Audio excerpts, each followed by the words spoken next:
Hi guys, welcome back to my YouTube channel. और मैं लेके आ गया हूँ आपके लिए एक न्यू वीडियो जो रहेगा BCom semester 1 statistics subjects as usual. और उसमें मैं आपको करवाने वाला हूँ यूनिट 1 लीनियर कोरिलेशन। और ये जो चैप्टर है ये रिपीटेड चैप्टर है, आपको 12th के अंदर ये चैप्टर आ चुका है। सो मैंने डिसाइड किया है कि मैं जो ये वीडियोस बनाऊंगा वो शॉर्ट बनाने वाला हूँ, एक एक पर्टिकुलर टॉपिक के ऊपर। ये मतलब कि हर एक टॉपिक के अंदर इंडिविजुअल मैं टॉपिक्स एक्सप्लेन करूँगा और हर एक वीडियो तकरीबन 5 to 6 मिनट्स का रहेगा, तो आपको भी देखने में और समझने में आपको आसानी होगी। So without any further ado let's get started.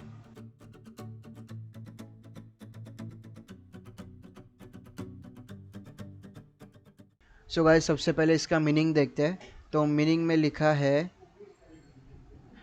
when the changes in values of two variables are simultaneous and when the changes in one variable are due to the changes in another, the variable are said to be correlated। अब इसका मतलब क्या होता है कि starting की जो line है when the changes in values of two variable, मतलब इसके अंदर दो वेरिएबल हमें देखने को मिलेंगे, एक x या तो एक y, X Y P Q, ऐसा कोई भी दो वेरिएबल मिलेंगे हमें। आर साइमल्टेनियस मतलब क्या, साथ में है। And when the changes in one variable, मतलब कि जो एक वेरिएबल में अगर चेंज होगा तो उसके वजह से दूसरा भी चेंज होगा।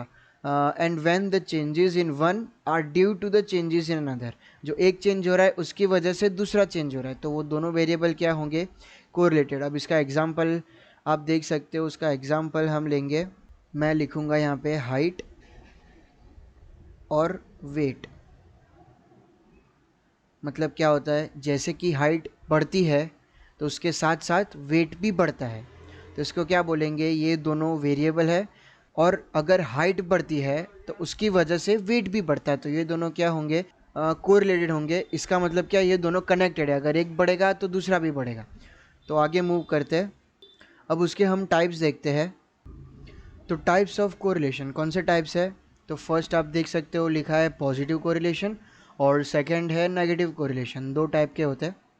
अब बेसिकली पॉजिटिव में क्या होता है कि अगर एक वेरिएबल बढ़ रहा है, मतलब कि इंक्रीज़ हो रहा है, तो उसके साइमल्टेनियसली उसका जो सेकेंड वेरिएबल है वो भी क्या होना चाहिए, हमेशा इंक्रीज़ होना चाहिए, तो उसको क्या बोलेंगे, पॉजिटिव। सेम अगर एक वेरिएबल डिक्रीज़ हो रहा है तो दूसरा वेरिएबल भी डिक्रीज़ होना चाहिए। इसका मतलब क्या होता है कि अगर दोनों वेरिएबल सेम डायरेक्शन में जा रहे हैं तो उसको क्या बोलेंगे, पॉजिटिव कोरिलेशन।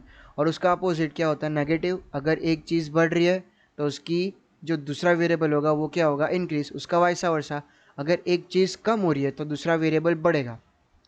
तो ये दो टाइप्स है, पॉजिटिव कोरिलेशन और नेगेटिव कोरिलेशन। अब बढ़ते हैं उसकी मेथड्स पे। और यहाँ पे लिखा है methods of studying correlation. Correlation जो है वो कौन सी मेथड्स है और कैसे हम फाइंड कर सकते हैं वो।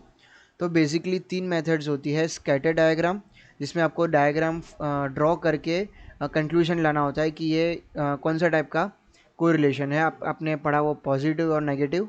फिर सेकंड है कार्ल पियर्सन मेथड। और कार्ल पियर्सन मेथड उसके नाम के हिसाब से ही अजीब मेथड है, उसके अंदर वियर्ड फार्मूला है 3 या 4, उससे हमें आंसर कोरिलेशन फाइंड करना है। और लास्ट है स्पीयरमैन्स रैंक कोरिलेशन मेथड। इसके अंदर हमें बेसिकली रैंक्स अलॉट करने हैं और उसके ऊपर से कोरिलेशन फाइंड करना है दो वेरिएबल का।